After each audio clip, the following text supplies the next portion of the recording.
Pandemic election laws, or maybe even being that sorely lacking sober leadership we need before we extrapolate ourselves into World War III. For too long now, we've been gaslit, we've been shouted down, we have been censored, our questions have been called conspiracies, while the English language is tortured to the point where you can no longer explain what is a woman or why we're going to war. We need leaders, honest leaders, of any party at any level of government to answer, to act, and to remember that they work for us. Candace Owens is the host of the Candace Owens podcast, and she joins us now.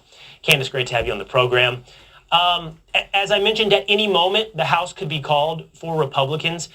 What do you think is a realistic expectations of anyone watching for potentially Republican leadership in the House?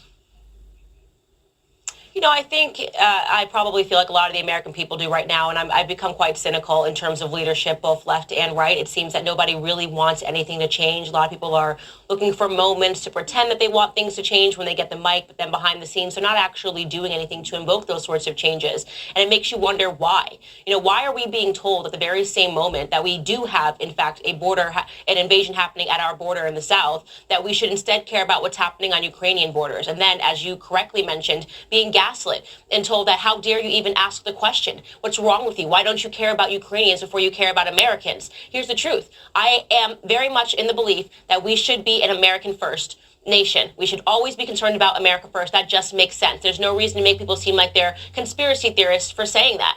International liberalism has been a failure. The fact that we're even discussing nuclear war, the fact that we're even discussing World War III is because somehow we got deluded in believing that what matters most is that we care about our influence, that we care that we're able to put military men via NATO on somebody else's border, and that we don't care at all about the many issues that are happening, chief among them being the fentanyl crisis, which you mentioned. It's hard to imagine that even our politicians care about the fentanyl crisis when they are giving so much money and funding to the FDA, the CDC, all of these people that are working in cahoots with politicians to lock down American lives and to supply the market with more drugs, whether that be via vaccines, the opioid crisis, which was created by manufacturers of drugs, and nobody is ever held accountable. So I hate to say this, but no, I'm feeling quite cynical tonight in thinking that there's ever going to be any changes when we don't even have political leaders that are willing to tell the truth for fear of being called, I don't know, an election denier, an anti-vaxxer, all of these words, as you've correctly mentioned, that are used to smear us and to libel us when we're simply looking for truth.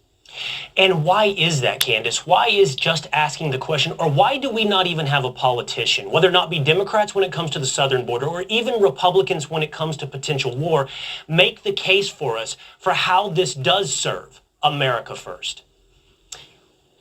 I think the reason is because they're either A, fearful, as I mentioned, because they're being called names like they're of a second grade. I'm so scared. I don't want to be called an election denier. I don't want to be called this or called that, and they're fearful. Or the second answer is that they're bought and paid for, right? These people are accepting money from lobbyists, and they say, okay, I'll go along with this narrative, and they're voting to line their own pockets in the end. And it brings into the question of whether or not lobbying should be even legal here. It's not legal over in the United Kingdom, where my husband is from, and I always have that discussion. And I think that the American people feel that when they talk about rhinos, people that are Republican in name only, but obviously have allegiances to many other things, not being the Americans first, and they gaslight their own people and talk trash to us when we say, you know what, we don't want to be involved in Ukrainian war. We don't want to give billions of dollars. You just told us that we were getting out of Afghanistan, which, by the way, people should be held accountable. Want to talk about what the House can do? Bring impeachment hearings. Because if Donald Trump had gotten out of Afghanistan the way that Joe Biden did, you better bet anything that he would be facing an impeachment for probably the third time.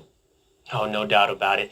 So you point out there, and we'll do this quickly together here, Candace, if Republicans take control of the House, there will be a long list potentially of priorities that we will watch to see if they do find accountability when it comes to, as you mentioned, Afghanistan, or Hunter Biden's laptop scandal that could indict corruption at the highest levels of the American government, or, as we'll talk about a little bit later tonight, this scandal with FTX. What do you want to see, Candace, as a priority from the House of Representatives?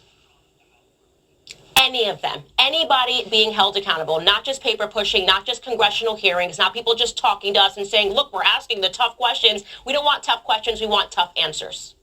All right. Candace Owens, always great. First time we have spoken together, but always great to hear from you, and glad to have you on the show tonight. Thank you so much. All right.